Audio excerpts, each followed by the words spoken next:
Hello po sa inyong lahat mga ka-crypto. Ako po si Pinoy Crypto Trader at sa video na ito ay atin pong pag-uusapan dito ang tungkol sa balitang ito kung saan ang XRP ay natalo daw po niya si Bitcoin sa pamamagitan ng market volume. At siya po ang naging most traded coin sa crypto exchange na si HTX. At ayan, bago po tayo magpatuloy ay nais ko lamang po munang bigyang linaw ang aking disclaimer kung saan ang nilalaman po ng video na ito ay hindi po ito isang financial advice. For education and information purposes lamang po ang layunin nito. Maliban po dito ay nais ko na rin pong magbigay babala na wala pong kahit anumang group chat ang Pinoy Crypto Trader. Ayan, HTX Global, a leading crypto exchange, has unveiled the list of tokens garnering the most significant trading volume on its platform, with XRP taking the lead. Kaya yan po si HTX Global. Isa na rin po siya sa mga nangungunang crypto exchange. At inilabas po nila yung listahan nila ng mga tokens na nagpapakita po ng matitindi or malalaking mga trading volume sa kanilang platform. At base sa kanilang listahan ay si XRP po ang nangunguna dito.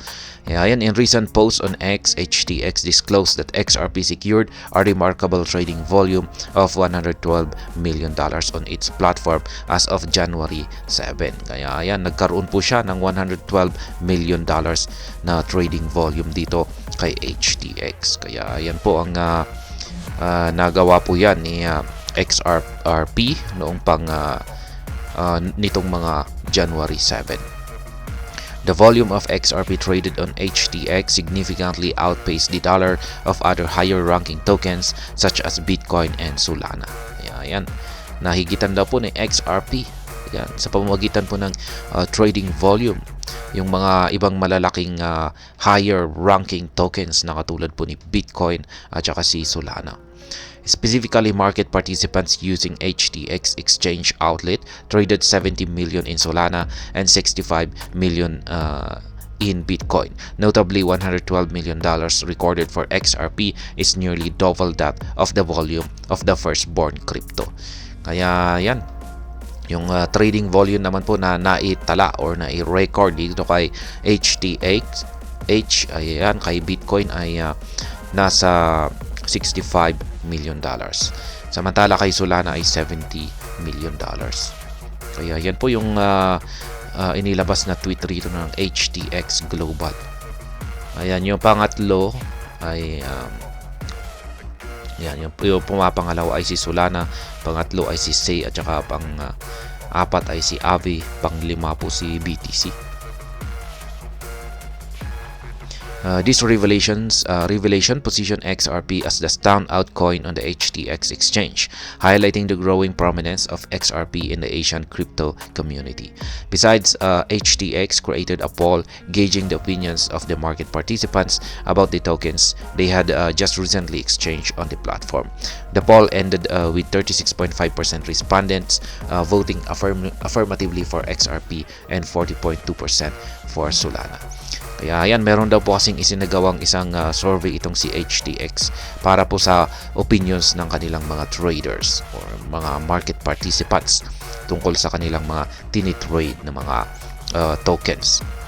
At ang naging resulta ng poll ay 36.5% po ng mga respondents ay nag-vote or napunta kay XRP. Yung 40.2% naman po ay napunta kay Solana. Bitcoin reclaims a position from XRP. On the flip side, the latest data accessible on HTX official website indicates a shift in trading volume dynamics. In particular, Bitcoin has now claimed the top spot over XRP. At press time, BTC has emerged as the most actively traded token on HTX, boosting a trading volume of $68.56 million. In contrast, XRP closely follows, securing the second position with a trading volume of $51.70 million. Solana ranked further behind with a volume hovering around $30 million. Kaya yan, temporary lamang po pala yung nakamit ni XRP dito kay HTX bilang nangunguna na token sa trading volume. Ayan, parang bumalik na rin po sa dati Ngayon ay yung nangunguna na ngayon ay si Bitcoin. Ayan, meron na po siyang 68.56 million na trading volume. Siguro nagkaroon lamang ito ng surge yung trading volume ni XRP, pero bumalik din sa dati. Kaya yan, ngayon ay bumalik po si BTC sa pagiging nangunguna na most actively traded dito kay HTX. At yan po sinundan po sumusunod na lamang po itong si XRP sa trading volume na 51.70 million. At sunod naman ay si Solana na nasa $30 million. Moreover, data from other market tracking resources such as CoinMarketCap attested to the accuracy of the information. Notably, the significant turnaround may be attributed to the prevailing bearish trend rocking the altcoin market, with XRP and Solana in double digital losses in their cumulative one-week trajectory. Kaya yan, yung naka-apekto raw dito sa pagbagsak ng kanilang trading volume, itong si XRP at saka si Solana, ay yung pagbagsak na rin ng kanilang presyo. Kung saan ay nagkaroon daw po sila ng mga double digital losses.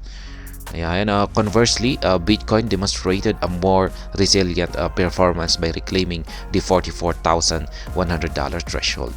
Ayan, pero pagdating naman daw po kay Bitcoin ay naka-recover po siya. Nakabalik po siya sa presyong of $44,100. Nonetheless, XRP remains the most traded cryptocurrency on the prominent US-based exchange Uphold, commanding a significant 28.08%, while Bitcoin lags behind with a comparatively lower percentage of 13%. Yan. Pero pagdating naman daw po kay Uphold, yan, isa po siyang US-based exchange, ay nananatili pa rin na si XRP ang most traded na cryptocurrency, ayan, sa exchange na ito. At ayan, yan pong muli, temporary lamang po pala yung naging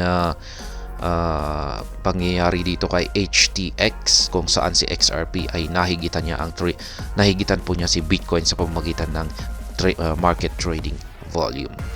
At ayan, dito na lamang po tayo sa video na ito. Sana po ay inyong nagustuhan ang aking paliwanag dito. Kung inyo po itong nagustuhan ay pakiclick lamang po ang like button nito. Para naman po sa mga bago lamang dito, kayo po ay aking inaanyayahan para mag-subscribe. Pakiclick na rin po ang bell icon nito dahil ito po ang siyang magsisilbing notification nito sa mga bago kong videos na akin pong ina-upload sa aking YouTube channel na ito. Marami pong salamat sa panonood. Ingat po tayo lagi at God bless po sa ating lahat.